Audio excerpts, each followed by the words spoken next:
Praise the lord. హల్లెలూయా.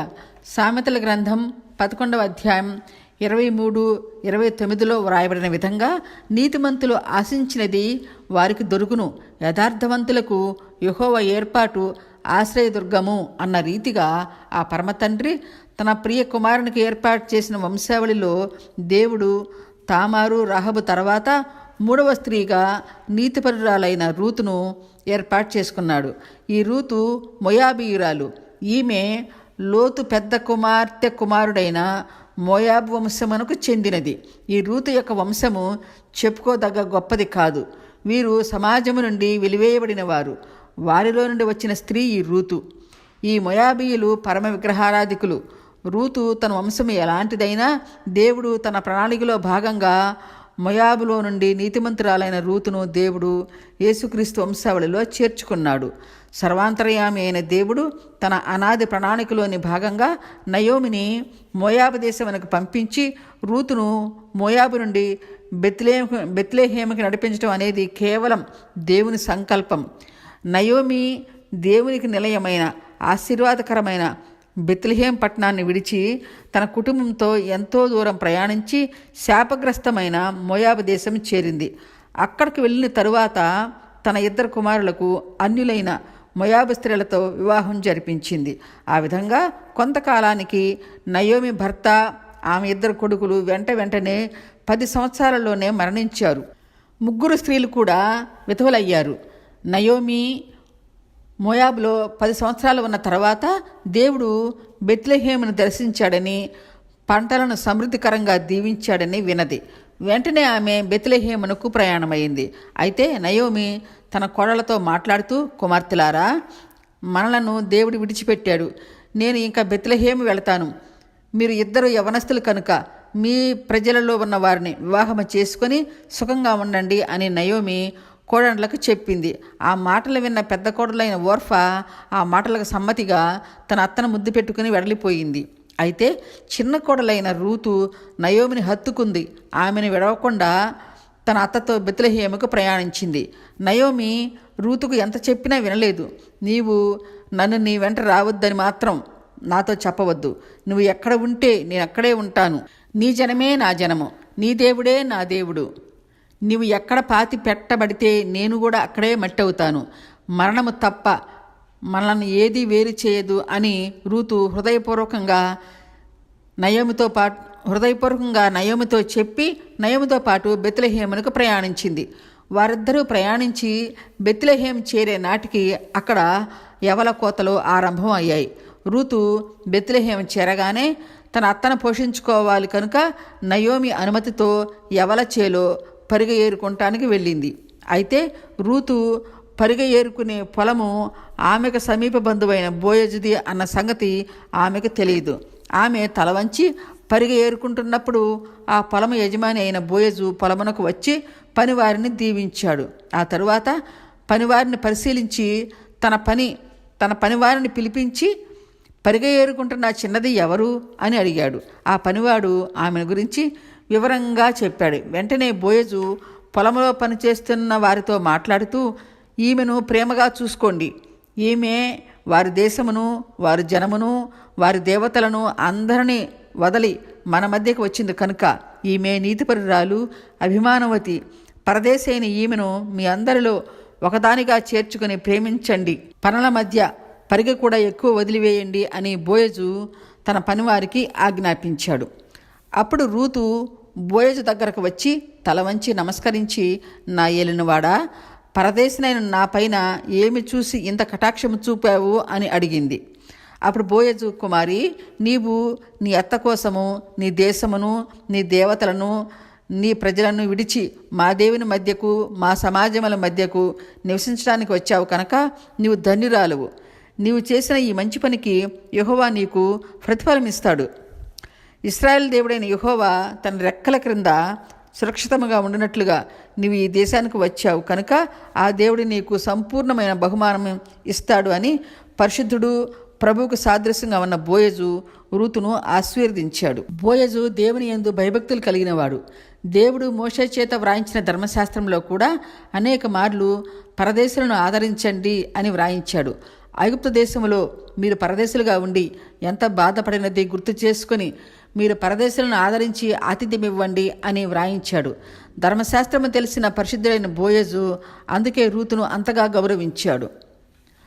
బోయజు రూతును ఆశీర్వదించినట్లుగా 91 కీర్తన 4లో ఉన్న విధంగా దావీదు దేవుని కీర్తిస్తూ, ఆయన తన రెక్కలతో నిన్ను కప్పును, ఆయన రెక్కల క్రింద నీకు ఆశ్రయం కలుగునన్న అన్న వాక్యం చెప్పిన విధంగా బోయజు రూతును దీవించాడు.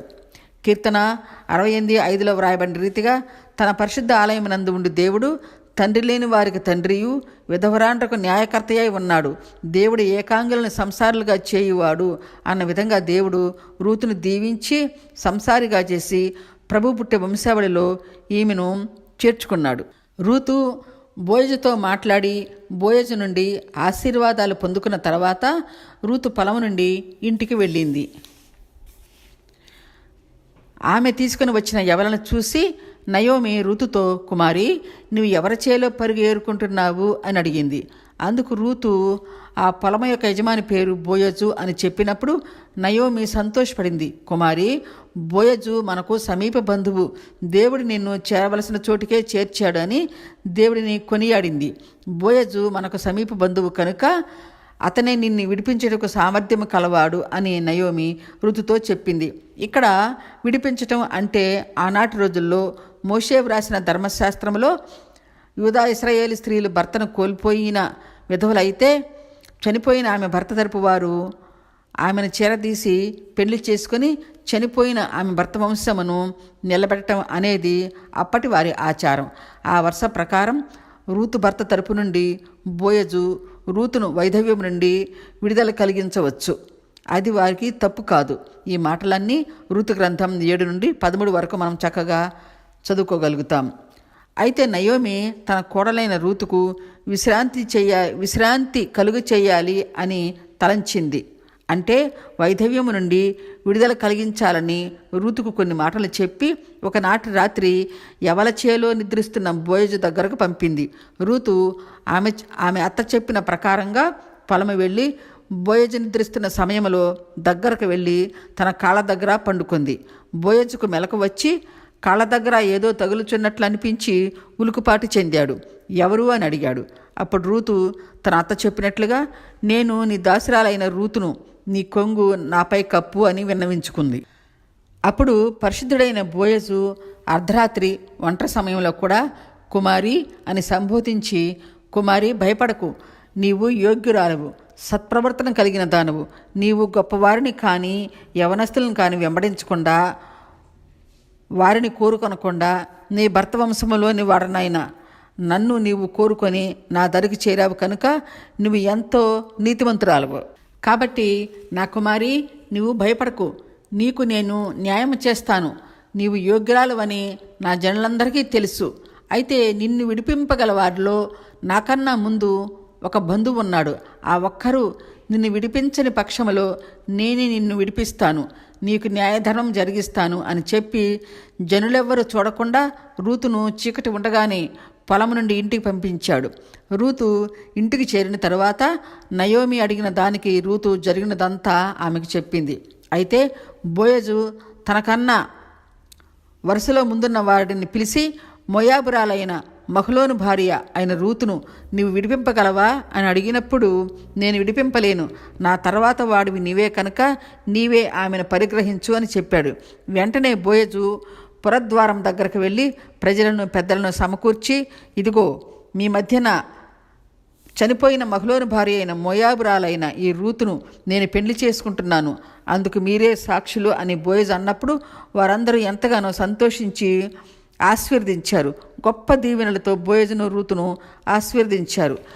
రూతు గ్రంథం 4వ అధ్యాయం 11-12లో చూస్తే, నీ ఇంటికి వచ్చిన ఆ స్త్రీని దేవుడు ఇశ్రాయేలు వంశమును వర్ధిల్లజేసిన రాహేలును లేయాను పోలిన దానిగా చేయునుగాక. యూదా బెత్లెహేము ఎఫ్రాతాలో నీవు క్షేమాభివృద్ధి కలవాడవై బెత్లెహేములో నీవు ఖ్యాతినందుదువుగాక. యెహోవా దేవుడు ఈ యవ్వనురాలు వలన నీకు దయచేయి సంతానమును నీ కుటుంబమును తామారు యూదాకరుణ పెరసు కుటుంబము వలె ఉండునుగాక అని గొప్ప దీవెనలతో బోయజును పురజనులు పెద్దలు ఆ దంపతులను ఆశీర్వదించారు. దేవుడు వారితో పలికించిన ఆశీర్వాదాల ప్రకారంగా ఆ దంపతులను వారందరూ దీవించినప్పుడు బోయజనందు రూతు గర్భం ధరించి ఓబేతు అనే కుమారునికి జన్మము ఇచ్చింది. ఈ ఓబేతు మనవడు దావీదు. ప్రభువు దావీదు వంశమునందు జన్మించాడు. దావీదు పుట్టిన తరువాత రూతు కాలమునకు దావీదు కాలమునకు అంతగా తేడా లేదు కనుక దావీదు ఆనాటి సమూయేలు ప్రవక్త ద్వారా తన ముత్తవ్వైన రూతు గ్రంథమును వ్రాయించాడని చరిత్ర చెప్తుంది. నీతిపరురాలైన ఈ రూతు దేవుని చేత బహుగా ఆశీర్వదింపబడింది. ఈమె చాలా చక్కనిది. ఈమె నీతిని బట్టి యోగ్యురాలుగా బోయజును ఆకర్షించింది. ఆశ్చర్యం ఏమిటంటే రూతును దేవుడు చేర్చవలసిన చోటుకు చేర్చి పరుగ ఏరుకున్న ఆ పొలము యజమానికే భార్యను చేశాడు. ఈ మాటలనే దేవుని ప్రణాళికలు అంటారు. సల్మాను రాహబు కుమారుడైన బోయజు ఋతుతో కలిసి బెత్లెహేములోనే నివసించారు. ప్రభువుకు సాదృశ్యంగా చెప్పబడే పరిశుద్ధుడైన బోయజును భర్తగా పొందుకున్న రూతు ఎంతో ధన్యురాలై ప్రభు యొక్క వంశావళిలో కూడా 3వ స్థానం దక్కించుకున్న భాగ్యవంతురాలు. పరిశుద్ధ గ్రంథములో రూతు పేరున ఒక గ్రంథం ఉండటం అనేది ఎనలేని ప్రాముఖ్యం. నయోమి తన కొడలైన రూతును కుమారి అని పిలిచింది. కుమారి అని ఎందుకు పిలిచింది అంటే ఇశ్రాయేల్ దేశంలో ఆనాటి నుండి ఈనాటి వరకు కూడా వారికి 2 సంబోధనలు మాత్రమే ఉంటాయి. అవి ఏమిటంటే కుమారి అని, కుమారుడా అని పిలుస్తారు. కొడుకుని, మనవడని, అల్లుడని ఏమీ ఉండదు. కానీ ఎవరైనా కానీ వారు కుమారుడా అని పిలుస్తారు. అలాగే కూతురైనా, మనవరాలైనా, కొడలైనా కుమారి అని సంబోధిస్తారు. మనకలాగా ప్రతిదానికి వారికి వరసలు ఉండవు. అందుకని నయోమి కోడలైన రూతును కుమారి అని పిలిచి ఆమె కుమార్తెలాగానే చూస్తారు. ఆ విధంగానే బోయజు కూడా రూతును కుమారి అని పిలిచాడు. రూతు కన్నా బోయజు చాలా పెద్దవాడు. బోయజు తన ఒంటరి సమయంలో కూడా తన పరిశుద్ధత చెదరపోనీయకుండా కుమారి అని సంబోధించాడు. దావీదు గారు చెప్పినట్లుగా, దేవా నీ ప్రణాళికలు అగమ్యగోచరములు అన్న రీతిగా వెలివేయబడిన రూతును గమనించి ప్రభు వంశావళిలో 3వ స్త్రీగా ఎన్నుకున్నాడు. దేవుని కృప పొందిన రూతు ఎంత ధన్యవంతురాలు. రూతు నయోమి దేవుడైన యెహోవా యందు ఉన్న విశ్వాసమును బట్టి ఆమె ధన్యురాలైందండి. పరిగె ఏరుకున్న పొలము యజమానికే భార్య అయ్యింది. 4వ స్త్రీగా బత్షెబను గురించి ధ్యానం చేసుకుందాం.